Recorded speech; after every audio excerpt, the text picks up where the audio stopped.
Hi everyone, it's Auntie Kay, Yard Sales Arena, here with our yard sale finds for the weekend of May the 16th, 2015.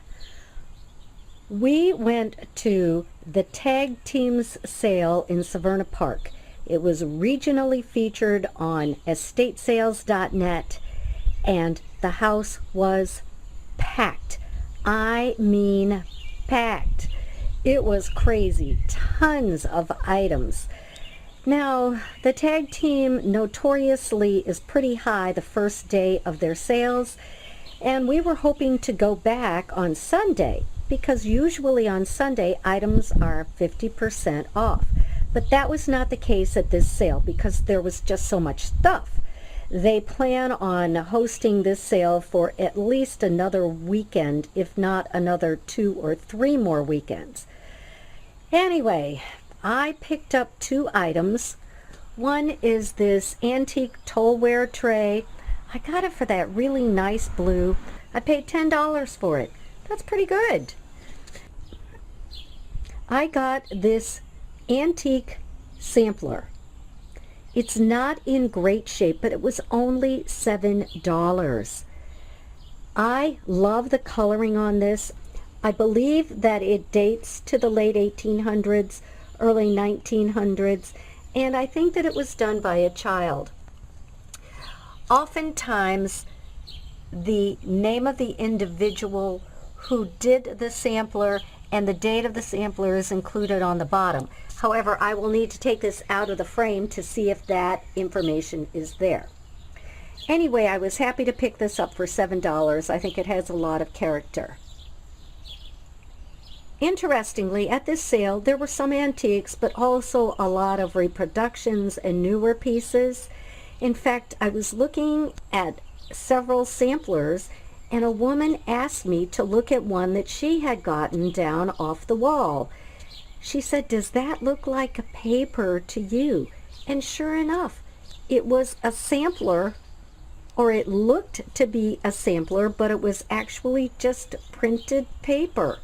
How strange is that? So anyway, it's that way at a lot of these sales, so you do have to be careful and you do have to scrutinize your items.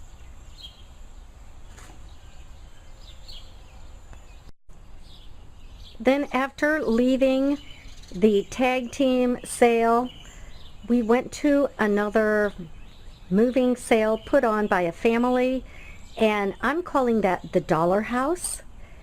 We were late to that sale, and I wish we'd gotten there earlier because everything was $1, just about. I picked up this, can you see that? Let me look. Put the little handles up so you can see it. There, can you see that? Okay. That is the Scotch basket, styled by Petra Cabot. People like these.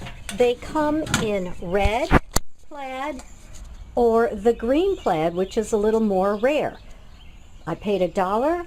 I think I can get $30 out of this, or at least that's what I'm going to try for. Then, down in the basement, there was this vintage tweed suitcase with leather trim.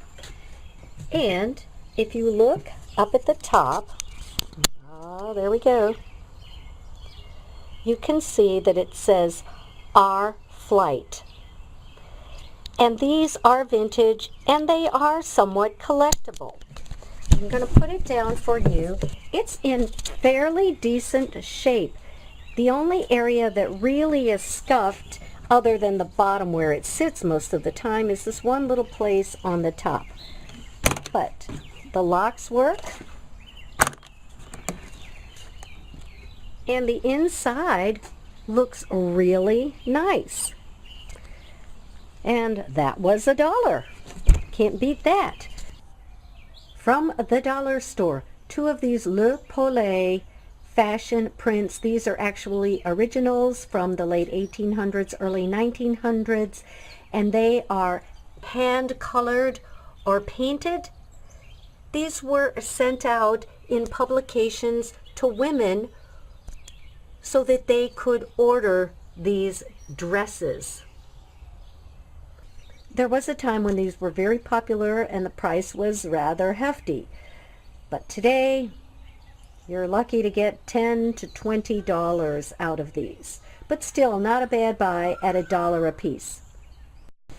And the last item that I bought was this vintage galvanized milk cooler. Back in the day when milk was delivered to people's homes, people would keep these out on their porch, and the milkman would deliver the milk and put it in these coolers. You probably can't make much out of that, eh? Looked like there was room for 8 bottles of milk in here. This particular milk cooler says Dairymen's Ohio Farmers Milk Company. Now it's hard to see that, and what I'll probably do is go over that with some red paint just so you can see it better, because after all, this is really going to be a display item, and I think that it would look nicer if you could actually read that. So that's my plan. Uncle Vinty also purchased some tools at this sale, but he's not here, and I don't know where his tools are. So that was it for this past weekend. We'll be back next week with more yard sale finds.